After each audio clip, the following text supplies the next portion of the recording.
മോഡിലും സെറ്റിലും ഒരേ ടൈമിൽ പ്രസ് ചെയ്തുകൊണ്ടിരിക്കുക. ലോങ് പ്രസ് 3 സെക്കൻഡ് ചെയ്യുമ്പോഴത്തേനും ടൈം ബ്ലിങ്ക് ചെയ്യും. ബ്ലിങ്ക് ചെയ്യുമ്പോൾ അതിൽ മോഡ് സെലക്ട് ചെയ്തിട്ട് സെറ്റിൽ ചേഞ്ച് ആക്കുമ്പോൾ AM PM അത് ചേഞ്ച് ആക്കാൻ പറ്റും. ഇപ്പോൾ AM ആണ്. അപ്പോൾ AM ലൈറ്റിൽ വന്നിട്ടുണ്ട്, കാണുന്നുണ്ടല്ലോ.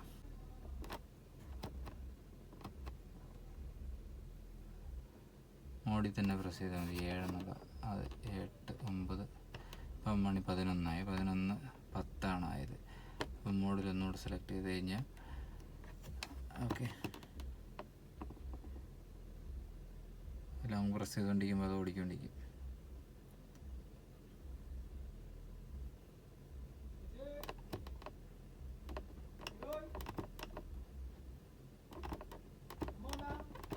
ഉണ്ട് 11 10 ഓക്കെ. 11 ഓക്കെ. അത് വെയിറ്റ് ചെയ്താൽ മതി, വേറെ ഒന്നും പ്രസ് ചെയ്യേണ്ടത്. ഓക്കെ, ഇപ്പോൾ കറക്റ്റായിട്ടുണ്ട്.